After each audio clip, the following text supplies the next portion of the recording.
All right. Hello, folks that are signing on tonight. Welcome. We're just going to wait a couple minutes here, give everybody a chance to sign on. As you can see, we have our guest speaker, Josh Orlinsky. Hello, Josh. You're muted. What's up, everybody? Hello, Claude Lusant, our sponsor this evening, looking very, very handsome, looking very newscasterish, Claude. Very, you look very official, like almost like Monday Night Football-ish. Okay, always a pleasure, Rich. Thank you. It's a Nice pleasure working with SCORE. Well, and thank you so much for your sponsorship. It's been a great relationship. So, folks, like I said, we're just going to give everybody a couple of minutes to come on here, and then we will get going. So throw another olive in your martini. Get a cold beer. Fill up your wine. Get a bowl of popcorn. Because Josh is going to tell you where the money's at. Always good to know where the money's at, right, Josh? I feel like it's one of the most important things to know. So I'm everybody's- excited for this presentation today. I think everybody's going to learn a thing or two. Everybody's always asking, well, how do I get the money?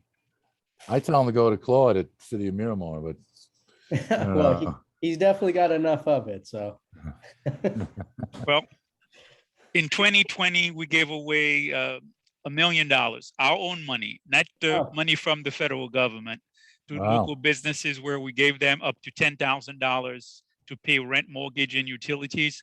That was back in 2020. In 2021, earlier this year, we did another round helping local businesses to get on their feet. We gave them again up to $10,000 so that they can pay rent, mortgage, and utilities.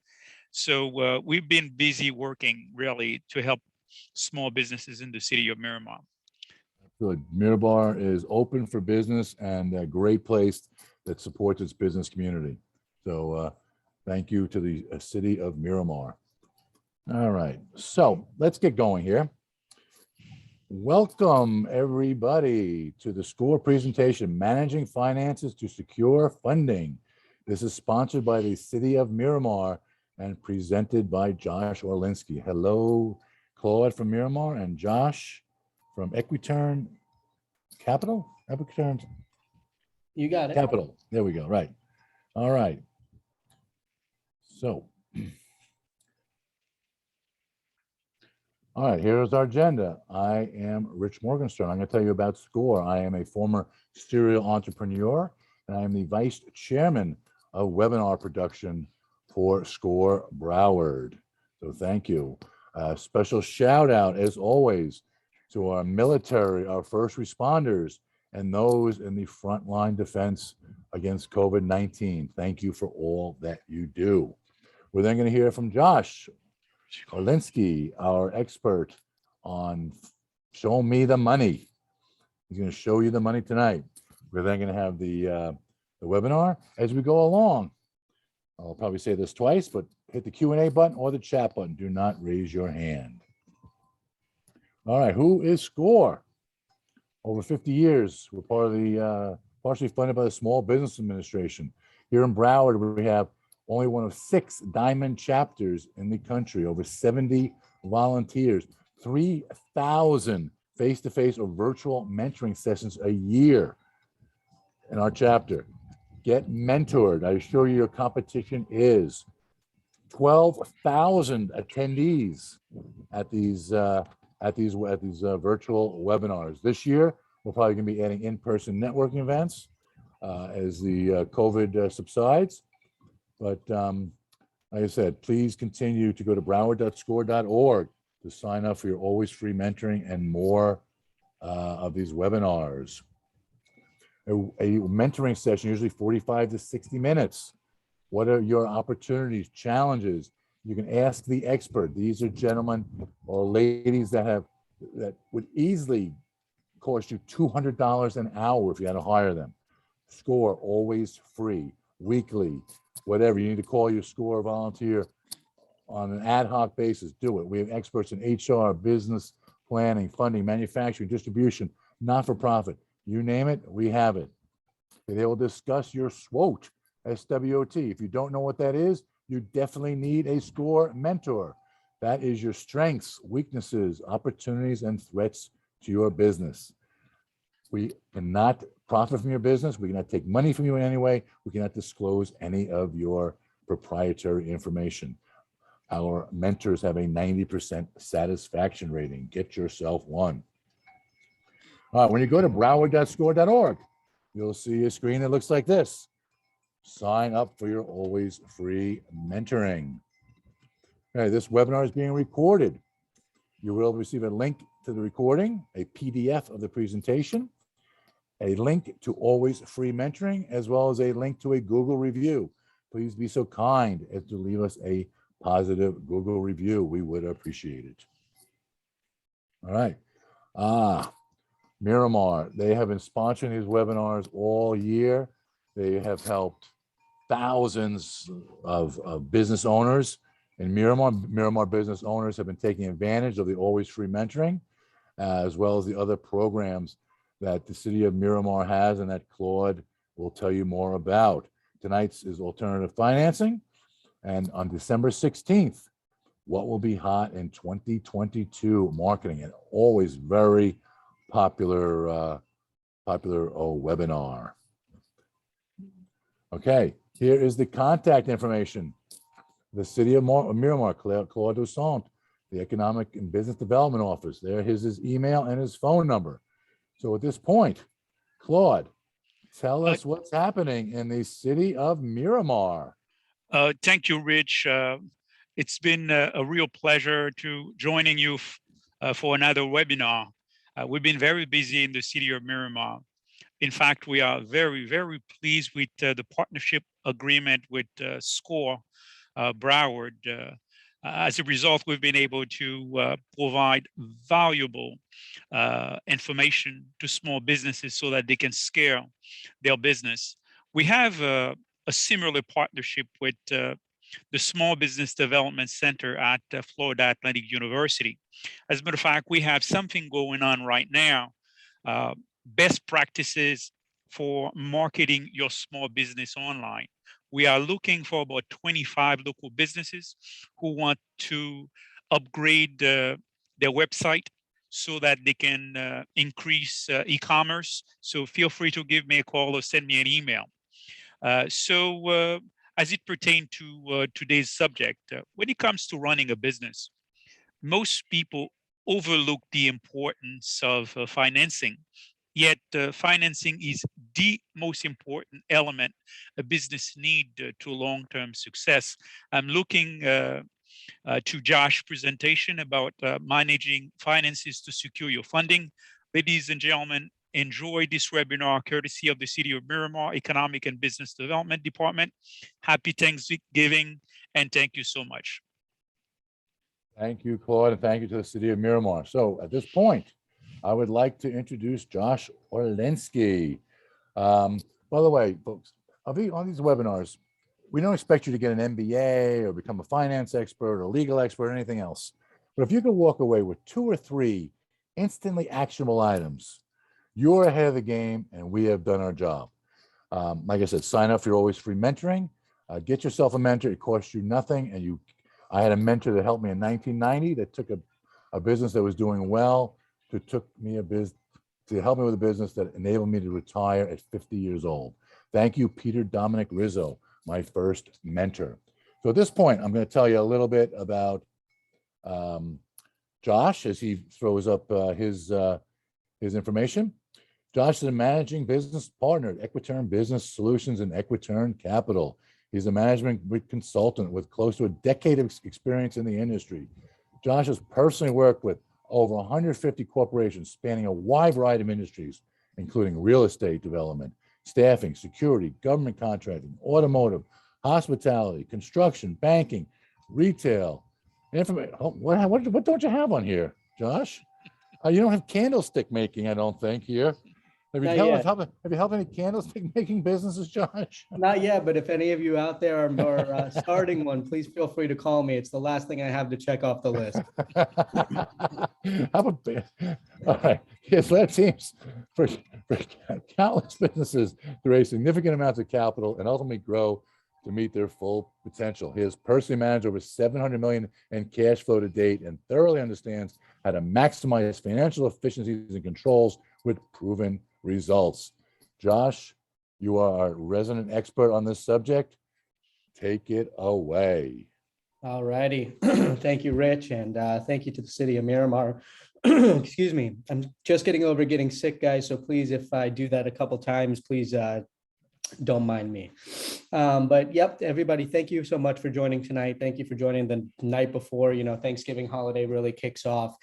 I'm sure that all of you have a lot of turkeys to cook and a lot of stuffing to be made, but it's a pleasure having you guys here. And I hope that we learn a thing or two. So like Rich was explaining, my name is Josh Orlinsky, and I'm the managing partner at Equiturn Capital, which is an investment bank in South Florida in Fort Lauderdale. I actually founded and own a couple different businesses now, alongside another SCORE presenter named Ron Crudo. Ron Crudo does a lot of the marketing presentations here. I very highly suggest attending one of his webinars because he claims that he's better than at these than I am. So you guys decide for yourself.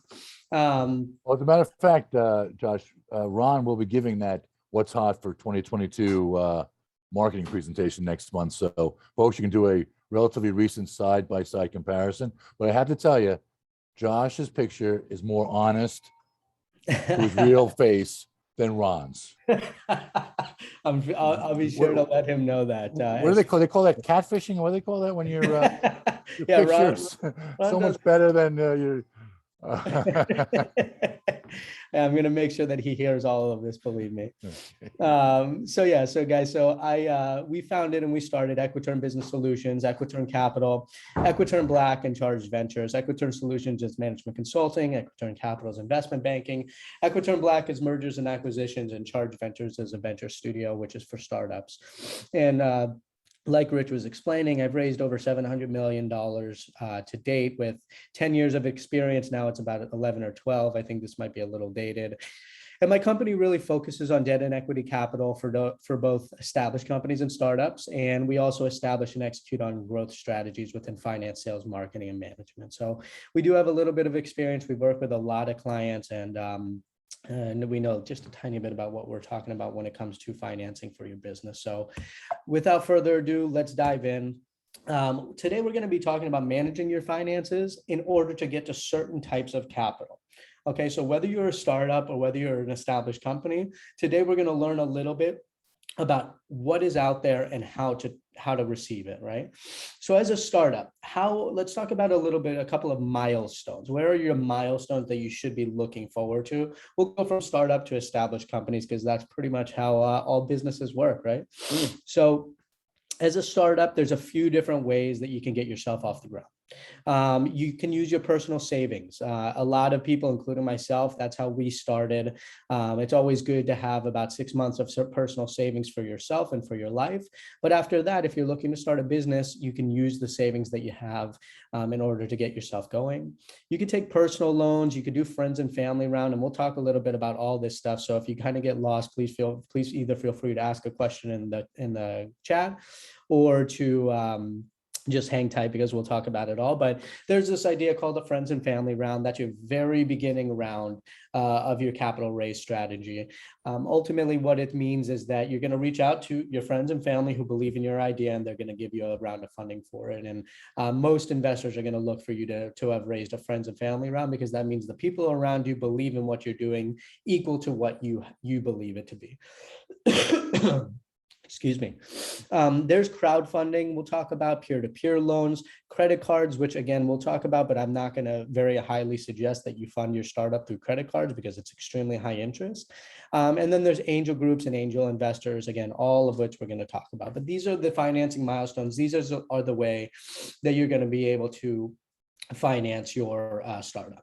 Then you kind of move through the motions, right? You have your startup, you've gotten your friends and family around, you've financed the company, you've capitalized the company properly, and you've gotten to your first and second year. It opens up a whole different level of different types of capital, right? You could have private investors, you can have finance and lending companies, banks sometimes will take a look at you, and some alternative lenders. And then once you make it past 3 years, right, that means that you've already gone through all the hurdles, you've gone through the ups and downs, you've proven concept of your business. That's going to open up a whole different world of financing for you all. You're going to be able to look into venture capitalists. Most banks and financial institutions will actually take a look at you at this point, factoring your invoices. Private equity companies, if you're looking to sell out, and general equity investors are all going to become available to you. And like I said, we will dive into each one of these things over the course of this webinar. So let's talk about common funding requirements. Okay, so things that you're going to need no matter what, especially as a startup, in order to get your business funded. Well, first and foremost, you're going to need a business concept, right? You're going to need something that you're going to go do. And then also you need an intricate business plan. And a business plan, there's webinars on SCORE that you can attend so that you can understand the intricacies and how deep a real business plan can go.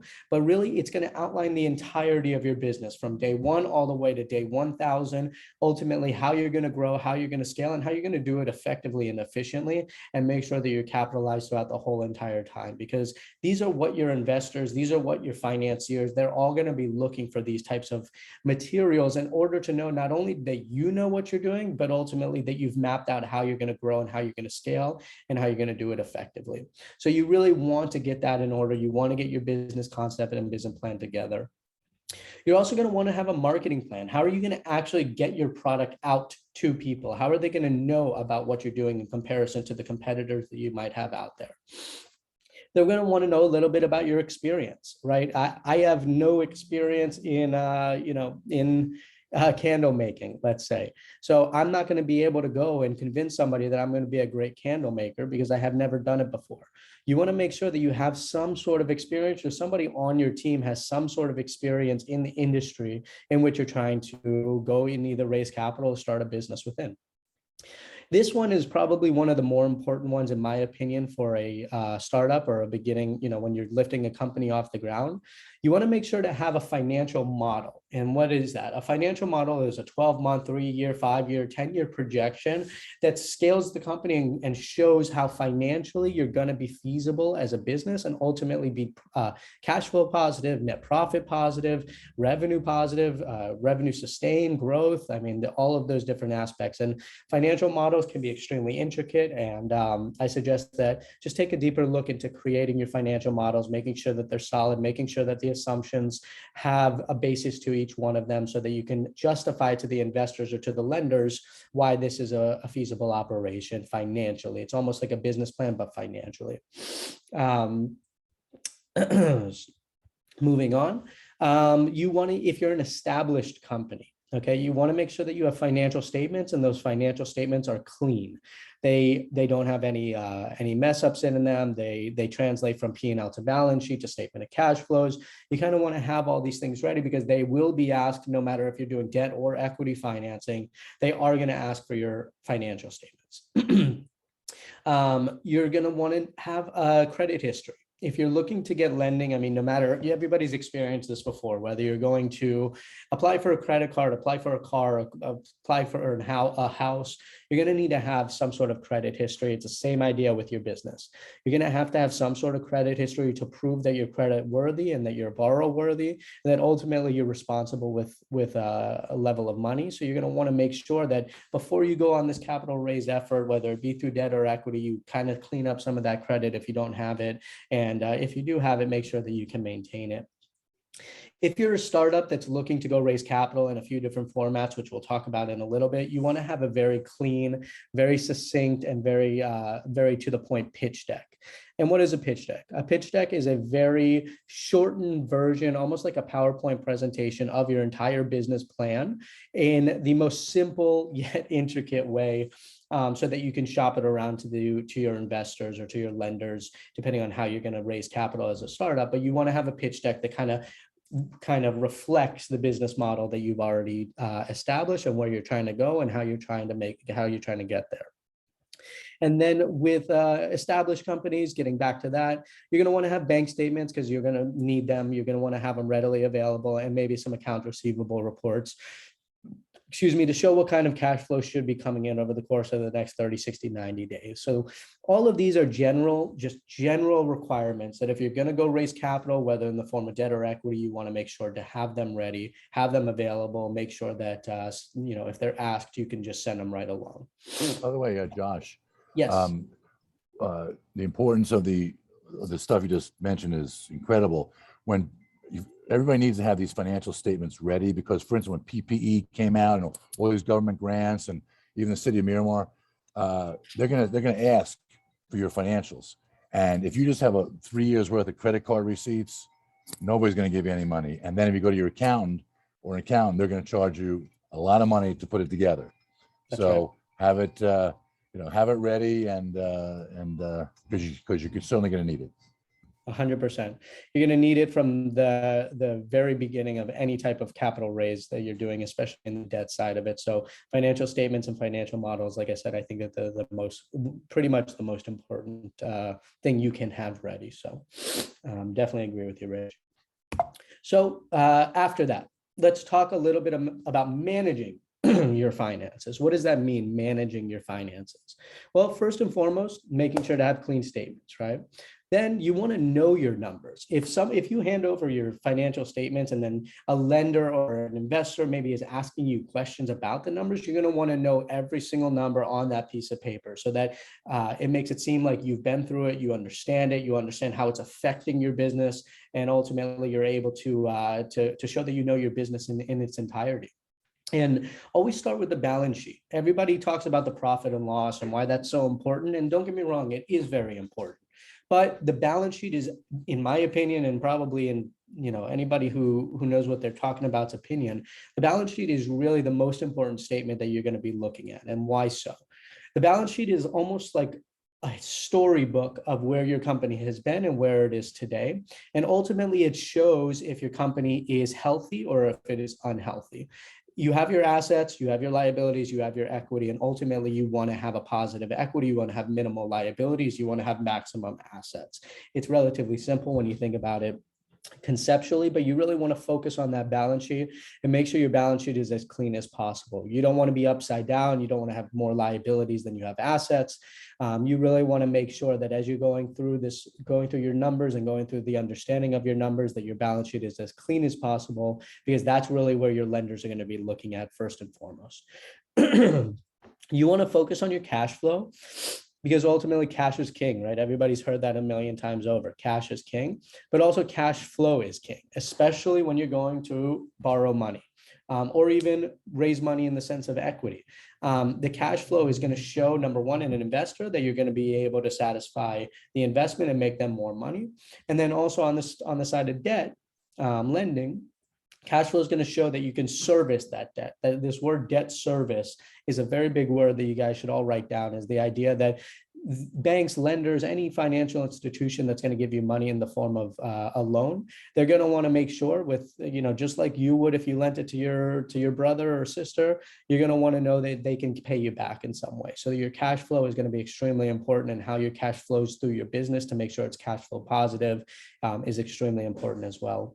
If you Josh, if you don't mind, just further explain, when people hear the term cash flow, what exactly does it mean to these people that are just starting their businesses? Sure. No, thank you. So cash flow is a little bit different than net profit. It's a little bit different than any other term that you can think of. Cash flow is, on its most simplistic basis, how much cash comes into the company and how much cash goes out of the company, and what is the net difference between that, right? So think about it even in your personal life. If you get a paycheck, right, you get it for $1,000, you got to pay your rent, you got to pay your utilities, you got to pay everything. What is actually left in physical cash after you pay all of the bills that you have to pay? And the cash flow will ultimately determine, am I cash flow positive, meaning am I making money from the money that comes in, or am I losing money, cash flow negative? And it ultimately determines how much money are you available to pay off debt or to grow your company or to do any of those different types of things. Okay. If you don't know these things, guys, don't stress too much. I mean, there's going to be tons of help, whether it is the SCORE mentors, whether it is a professional friend that you know, or maybe get some accounting help, right? Get somebody that knows accounting that can help you with the business, that can explain it to you, that can ultimately show you how to save money or show you how to cash flow your business in a positive manner. It can't ever hurt to ask for help in any capacity, because you want to manage your business and personal debt in order to sustain the company in the long run. You want to always be looking at your numbers, always be looking at your finances, always make sure, number one, that you are afloat and that you are going to stay afloat and you're going to be able to grow your business. And then ultimately, if you're looking for money in the form of debt or equity, that you're going to be able to service it or show that you're going to grow the investment dollars that come in. And then ultimately, you want to invest in the growth of the company. I mean, if you started a company and you want to stay stagnant, you want to stay at $100,000 a year, then by all means, do that. And if that makes you happy, wonderful. But most people want to grow a business, right? They want to create something. They want to sustain something. They want something that they can be proud of, that they've watched grow from 0 to 100 million, right? And I hope you all get to that point. But you're going to have to invest in that growth. You're going to have to set aside. You're going to have to budget. You're going to have to ultimately understand how you're going to use those cash flows, those positive cash flows, and reinvest it into your company, whether that's reinvesting into inventory, reinvesting into additional revenue generating items, whether that's growing, opening up a new facility, whatever it might be. You want to continuously invest in your growth, but invest in it in an intelligent way, because you're going to understand your numbers. You're going to understand your finances. You're going to be managing the finances in a way that you know that by investing in certain areas, you're going to grow the company pretty easily, right? So ultimately, know your numbers, know your finances, focus on all these different parameters, and ultimately grow the business at the end of the day. So what kind of investing is out there, right? What kind of money is out there to borrow or to get investments against? And let's start with private investors. Private investors are people just like you and me that believe in the business owner and the concept that you have. They will do debt and equity financing. Convertible debt is common as well. Convertible debt is where, in its most simplistic format, somebody will give you money and say, hey, this is going to be a loan. And if I want to transfer to equity, I can transfer to equity in a certain amount of time because you're just doing so well. It's going to be better for me to have equity in your business. So private investors, again, are people just like us, individuals that believe in what you're doing, and they're more than willing to do debt or equity financing depending on what you're looking for. They don't invest a tremendous amount traditionally. They usually invest about $5,000 to $200,000 depending on how serious the concept is. And this is probably a little bit on the early stage of your business, because it's smaller check sizes. If you have a private investor, when you're a really established company, you're probably looking to bridge a gap between, an inventory issue that you have or a cash flow or a payroll issue. You're going to look for a private investor. But as a startup, private investors are somebody that believe in what you're doing, that are ultimately trying to invest into your concept and help you get to a different level. A lot of the times they have limited day-to-day involvement. They're going to let you run the business the way that you want to run it for the most part. And they're just going to want to see some sort of return because they're going to have limited management control. And then they're going to, most of the time, have a 3 to 5 year exit strategy. And this word exit strategy is something that we're going to talk about a lot because it means a tremendous amount to investors. Exit strategy, I always say, is that if you get an investment from somebody, it's not a gift. And I'm sure all you guys understand that. They're not gifting you money. They don't love you so much that they just want to give you $200,000. Everybody wants to make money from their money. And in a private business, there's no open market. There's no stock market that you could take an investment that you make and go trade it on the open market. It's not as easy as that. What an investor is going to be looking for is that exit. How are they going to get their money out of your business and get it at a multiple that's sufficient, that's more than they could have made somewhere else? So private investors are going to probably look for a 3 to 5 year exit strategy. They're going to look to get their money out, but ultimately get their money out because your company is growing to a certain extent, and you can either go raise money again, or you can sell the business or whatever it might be, but they want to get out in about 3 to 5 years. There's also angel investors. This is again for early stage investing. Angel investors are very early stage startup focused investors or investment groups. Okay, they're going to be doing debt and equity types of financing. And they fill the difference. They fill that gap between your friends and family round and your venture capital round. Okay, this is again for startups, and it's very risky investing, very, very risky investing. We'll talk a little bit about it in a second, because it's an extremely competitive financing arena. Angel investors expect a very high return because you've already gotten through your friends and family round. Meaning you've already, your friends and your family have already said, listen, this is a great idea. We want to put money behind it. Angel investors will come right behind that, but angel investors are extremely coveted. They're relatively hard to get them to not necessarily get in front of, but to actually get an investment from, because they see thousands and thousands of companies every year, and they're looking for very specific types. A lot of the time it's focused around tech. In my experience right now, they're very much focused on tech investments, whatever it might be. But because of their extremely high risk, they're expecting a return on their investment of like 20+%. They also have about a 3 to 5 year exit strategy. And they don't necessarily have a minimum or maximum investment amount, but they usually do invest about $5,000, which is extremely small, all the way up to, even $2 million. It really just depends on the company, what they're looking for, what they're using the money for. And they will most likely have limited control over the management decisions. But the beauty of angel investors is a lot of the time, they are entrepreneurs that have exited businesses, or they've invested in a lot of businesses, and they know what they're doing. They know what they've been there before, and they're going to act as almost like a mentor to you and to your company, and try to assist in the growth process as much as possible. Angel investors, like I said, they're hard to come by, but there are different examples of angel investors over here, and we're going to give you this. Don't worry, everybody gets a copy of this presentation at the end. So if you're looking for an angel investor, here's a couple of different groups, but it could be as simple as a Google search, because there's tons and tons of angel investors out there. It's just about finding the one that fits within your company's parameters and what you guys are trying to accomplish, and what your threshold for equity, to give away equity is. There's a lot of different parameters that come along with it. There's Miami Angels, there's New World Angels down here in Florida, there's South Florida Angels, People Fund. There's like I said, there's no shortage of angels, but you have to have something that's a little bit more proprietary to qualify for an angel investment group.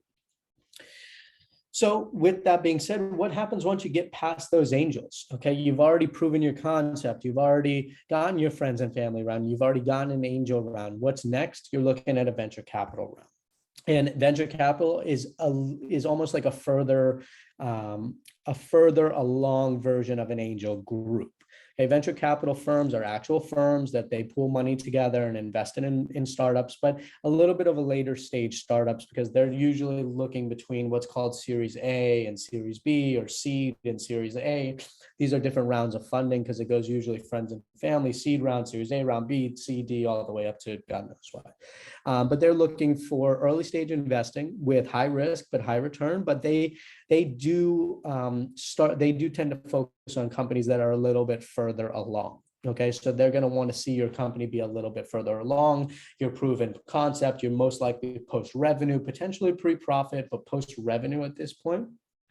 And you qualify for something like a venture capital firm. They're going to write bigger checks, but they're also going to have a little bit more control over the management decisions. And they're also going to ask for a pretty significant portion of your company ownership, because you're at that pivotal point where you're going to use their money, which is going to be most likely relatively substantial. You're going to use it to propel your company forward, right? They're going to look for sales growth. They're going to look for EBITDA growth. They're going to look for an increase of enterprise value year over year, but they'll stick around for a little while. They'll stick around for about 5 to 7 years. They have a portfolio of companies that they're kind of massaging, that they have investments within, and they're going to be looking to exit in about 5 to 7 years. But again, this is a little bit of a later stage, and you're going to need to have your financials together. You're going to need to have your proof of concept, your proprietary technology. You have to go through a pretty extensive due diligence period in order to get through to the venture capital firms. And ultimately, there's a good chance you're going to have some sort of proprietary technology in some capacity, or something proprietary, or something that makes you different from the competition, that constitutes you qualifying for something like this. Josh, quick question. Please explain Yeah. EBITDA. EBITDA. So EBITDA is earnings before interest, taxes, depreciation, and amortization. The idea is that it's the earnings that the company has before all the things that another company who might buy you don't need to necessarily take into account, because it might shift. It might be different upon a sale. So your earnings are your earnings, right? Your net profits, you can make $100,000 a year, $1 million a year, whatever. And then you add back interest, because if you get bought out in some capacity, or somebody invests in you, or somebody buys out the company and puts it into a portfolio, maybe they're not going to take the loans that you have along with it. So they don't want to take into account the interest that you have. Same things with the taxes. Their taxes might be different. They may depreciate differently. They may amortize loans differently. So EBITDA is a concept that kind of says, here's the earnings before all of these different things that me as a buyer might not necessarily assume as I continue forward with this business. Okay. So that's venture capital. And then we're going to move on. Here's some venture capital investors in Florida, but there's tons and tons and tons of VC firms, whether it's in New York, Boston, they're everywhere. They're really everywhere. And ultimately, again, it takes a quick Google search, but regardless, here are some examples that you guys can look through. You can research a little bit about, see if you qualify for any of these different types of VC types of funding. Okay. Now let's talk about some of those evolving sources of funding that doesn't necessarily have to be for startups. There's peer-to-peer loans. And what is peer-to-peer lending? Peer-to-peer lending is, it takes like-minded borrowers and lenders, so people that are looking for money and people are looking to lend money. And it's an online platform where it acts as a middleman, where a borrower says, this is what I need. Lenders say, this is what I'm interested in investing in. It comes along with a little bit of higher interest than that of banks, but you can borrow up to about $35,000. It is a little bit of a short-term loan requirement. Excuse me, but ultimately it's an interesting way to borrow money if you're looking for it for your business. You don't necessarily even have to have as many prerequisites, like your financials or your projections or whatever it might be. It might be a good idea to have that, but peer-to-peer lending doesn't traditionally need a lot of that kind of stuff, because you tell a group of people, hey, I'm looking to raise $35,000 from my company, and I'm looking to do it because of XYZ. People then get to make their own decision whether they want to lend to you. And it's people just like you and me that are either borrowers or lenders. And here are some peer-to-peer companies that you might want to take a look into. There's Funding Circle, there's Prosper, Circle Back Lending, and probably the most popular one that at least I know of is Lending Club. It is a good way to raise money for your company if you haven't raised already, if you're looking to raise for a specific purpose. These are all good ways to do it. And it's actually quite interesting because you can continue to come back if you're satisfying these loans. You can come back and continue to borrow against. There's also online loans. So companies that are interested in businesses that don't necessarily qualify for bank loans. It is funded by investors, and it does vary on your credit score and the length of time that you're in business and the amount of money that you're looking for. And the interest rates are higher than banks, but it makes sense that they're higher than banks, because banks, let's call it, is the threshold for interest rates. And then it kind of goes up from there based on your lending capability. Some of these different online lenders are Kabbage, Lendio, OnDeck, PayPal. PayPal, you can get a loan. Sophie, if you have your website with Shopify, Shopify gives out loans. So there's all these different ways that you can actually take excuse me, money from different companies that aren't banks, but they do lending online. Comes along with, like I said, with a little bit of a higher interest rate, but you also don't have to have as many prerequisites in the sense of financing and so on and so forth in order to get one of these loans. Okay. And then crowdfunding. We actually just did a successful crowdfunding campaign with a client of ours, and it actually worked really well. And I encourage you guys to take a look into it, especially if you have a product that you're looking to raise money for. It's a lot of people giving small amounts of money to you on an online platform that they'll get something for in return. So if you created a proprietary, marker, and you want to sell the marker, you can sell the marker before you actually make it, and then when it's made, you give it, you sell it back to the person that gave you the money. So you give them something in the return. You give them either recognition, T-shirts, the product, whatever it might be.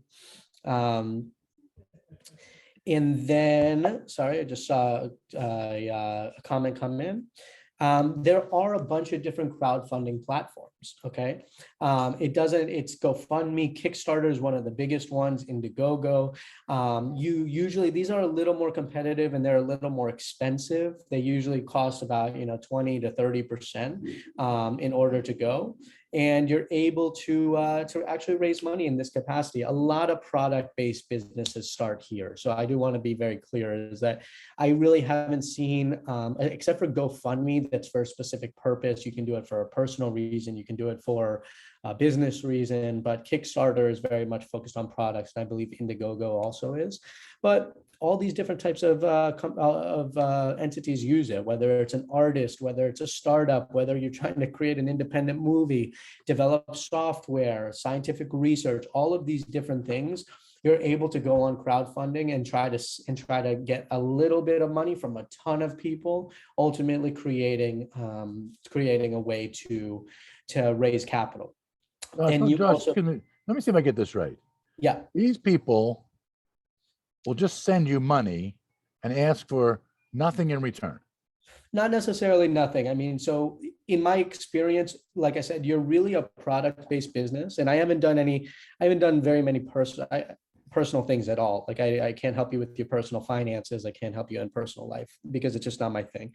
But what they're looking for most of the time is, let's say you had this great idea. You have this wonderful idea. You have tons of renderings of this product that you think everybody's going to want, but it's not made yet. Right? You can go and put these renderings, put your idea on Kickstarter, and people will then go and they will most likely buy that product from you well 6-12 months in advance, saying, I'm interested in your product. I want your product as the first person, and I'm going to give you $90 because that's what the purchase price of the product is. And you collect that $90 and you collect it over and over and over again, and you take it and you go manufacture the actual product. And when it's there, you give it to the person that gave you the money for it.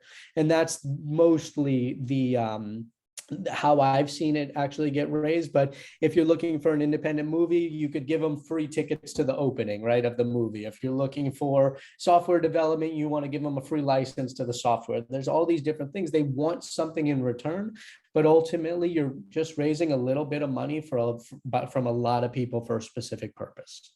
You recommend that they patent or trademark the idea before they go this route? Oh, yeah. I mean, realistically, you're putting your idea out there for the entire world to see. So you want to make sure that, I mean, at the very least, if you have the money for a patent, you definitely want it to be patented, because there are people on there. There are knockoff people on there that are looking every single day at the products that go up on there. And if it's not patented, then you're kind of out of luck if it comes down to it. But the product that we raised through Kickstarter, actually, it was patented, and they got all the money that they needed for development, for the manufacturing. They raised over $1 million for it, and it went really well. So I always encourage, if you're interested, if you have a cool product, if you have a cool idea, you get some renderings together, maybe get in patent or a patent pending, and go see if you can crowdfund the money together. It's always a good way, and it's actually, even though it's a little expensive, like I said, it's just a good way to raise money. Okay. All right. Now, let's talk about some conventional financing. And this is really where you need to manage those finances in order to really qualify for these conventional types of financing. This is where we look at banks and traditional types of financing. And you're going to most likely have to be in business for a little bit of time in order to qualify for these types of financing opportunities. Excuse me. And you're also going to have to have really clean financials, really clean, all the way through projections, bank statements, all those things that we talked about at the very beginning. You want to manage it and you want to make sure that you have it all ready to go. Some of the general qualifications for banks and traditional financing is you have to be in business for at least 2 years. You had to have demonstrated the ability to run your own business throughout those 2 years, aka you kind of have to be cash flow positive. You have to be net profit positive. You have to have owned your own business previously a lot of the times, or you had to have proven that you can run this business really sufficiently. Like we were saying, you have to have financial statements, bank statements, you have to have credit worthiness, you have to have collateral. I actually have never seen a bank that will lend you money in any capacity without collateral. What is collateral? Just in case, it's something that you can put against the loan. So you can collateralize your house if you own it. You can collateralize your car if you own it. There's all these different things that you have to collateralize, that you can collateralize, but you're going to need to find something that you can put against the loan, because banks aren't really in the business of losing money, as you guys can probably imagine. And they're going to want to take something from you if you don't have the ability to pay back on your loan. What's your feeling about putting your house up as collateral? What is my feeling about it? Yeah. You better really believe in your business idea and your business trajectory to put your house against it. Not tons of people do it, guys. It's not unheard of by any means, believe it or not.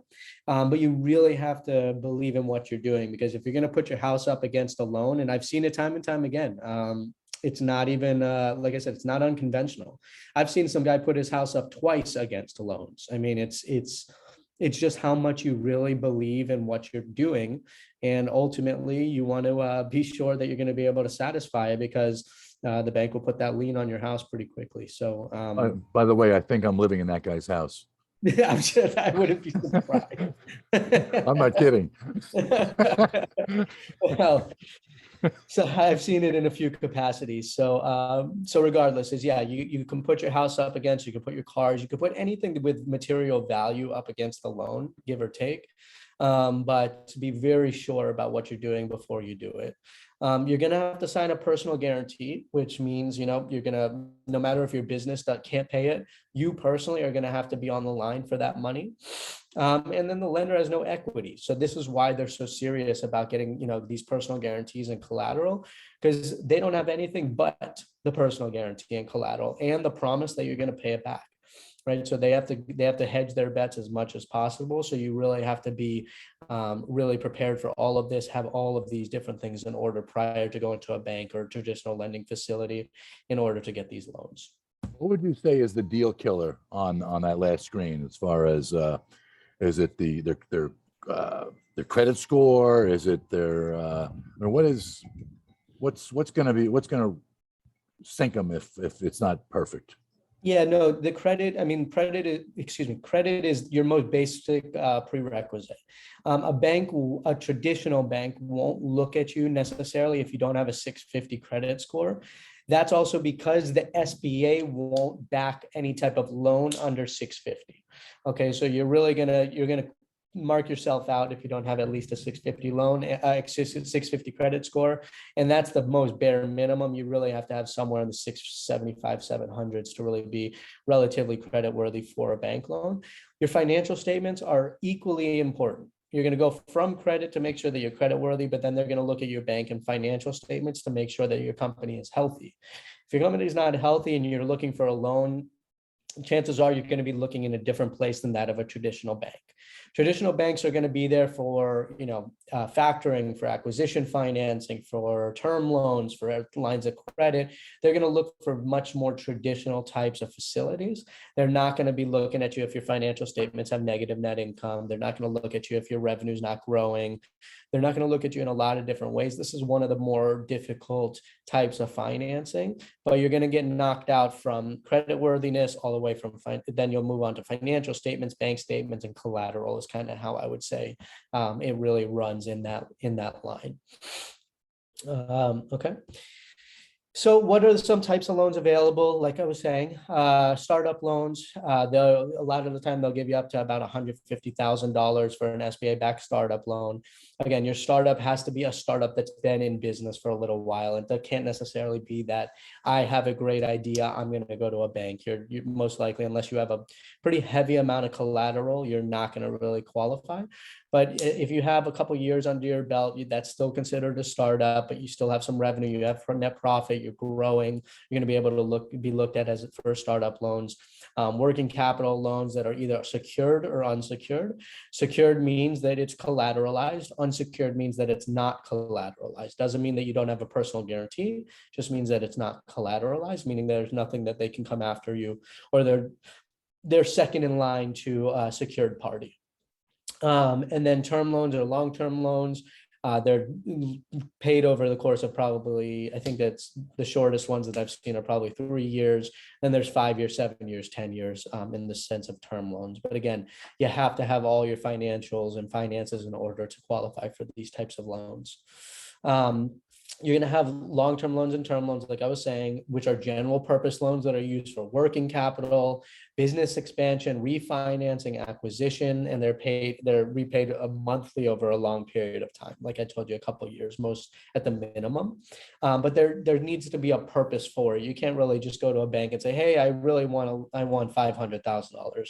First question they're going to ask you is for what, right? And you want to have a pretty good answer for that and show in your financials why that capital is going to actually grow the business. They're not looking for you to just stay stagnant. They want to show, they want to see that you're going to be able to do something with that money. How much will your credit card limits affect this? Your personal credit card limits? So your personal credit, it affects it in the sense of your credit, because this is all business financing, right? But it'll affect your personal credit. That'll also ultimately affect your credit worthiness as a borrower. So ultimately, personal credit, I'm not 100%, I'm not super apprised on. I know that you want to have certain credit utilization, you want to have a certain credit amount, you want to be able, obviously you want to satisfy that credit, you want to be on time with all of your payments, all affect your actual credit score, but it's going to be that prerequisite in order to become a qualified borrower. Which ultimately directly translates to your business as well.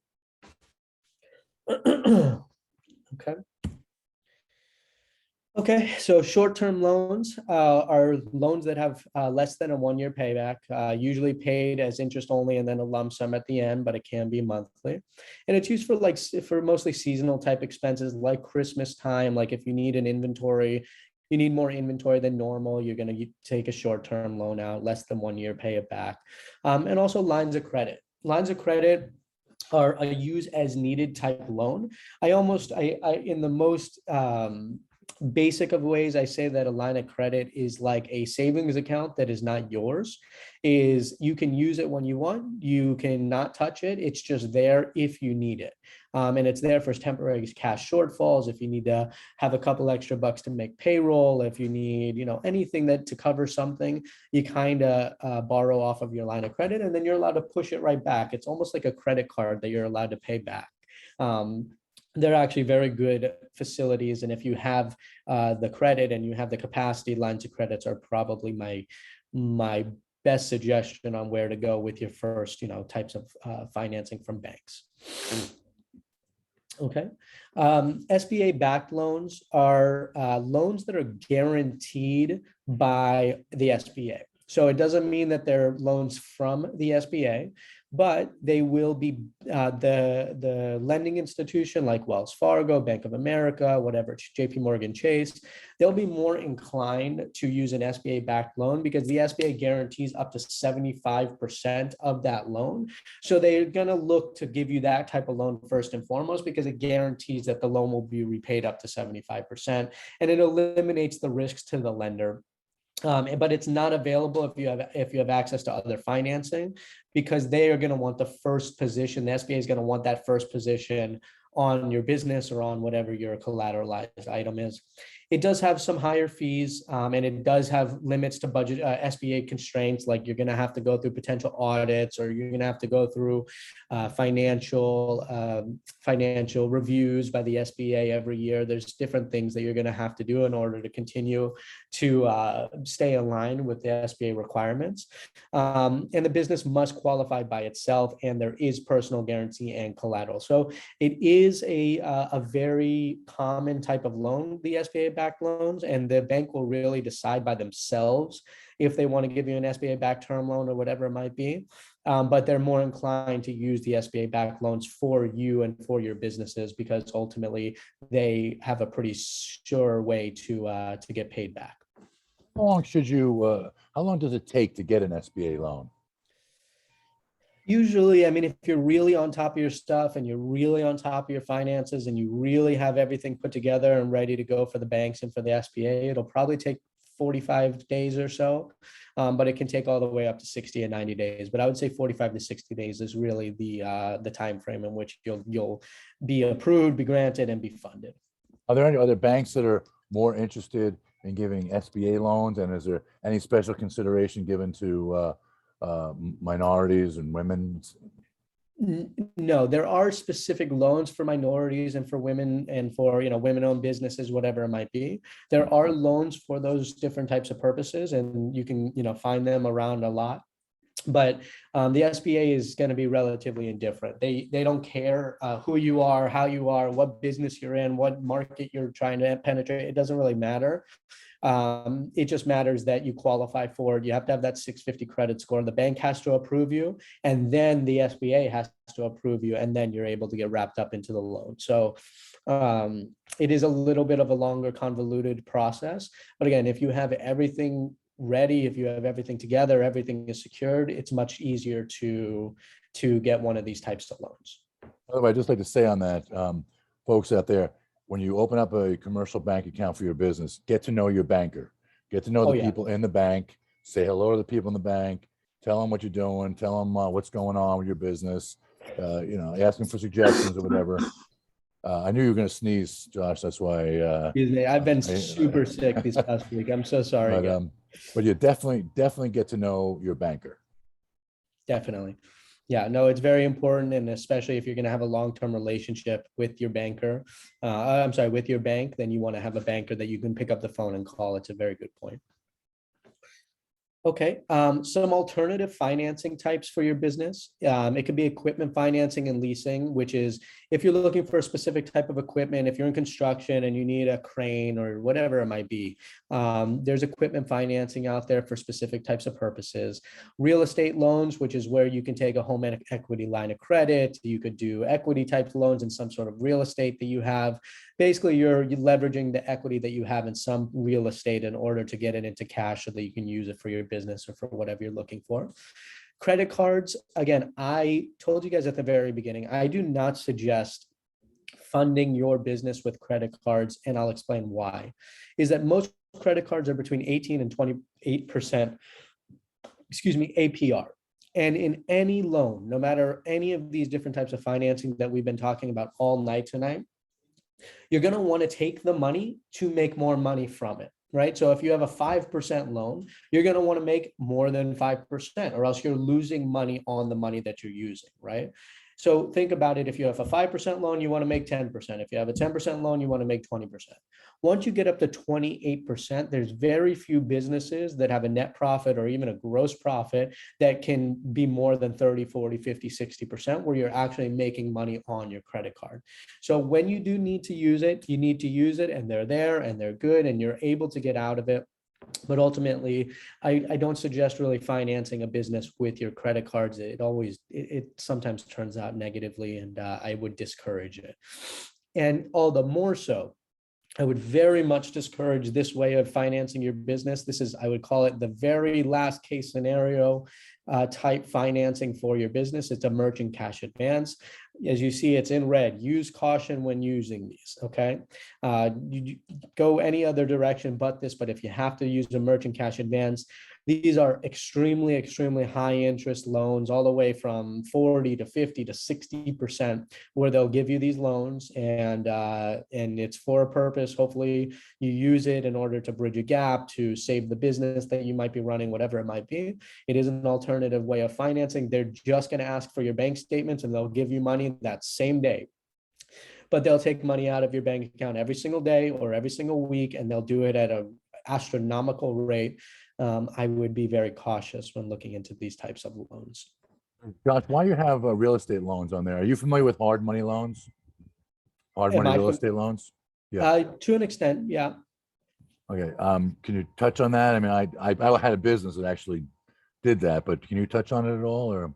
So yeah, I mean, realistically, I think that it was kind of like what I was explaining before. It's where you have, and I'm less inclined and I'm less apprised on this, but the understanding that I have from it is that if you have equity in some sort of piece of real estate, then you can borrow against that equity. So if you have, for the basic example, if you have equity in your home, you can borrow against that equity in your home through an home equity line of credit or something along those lines.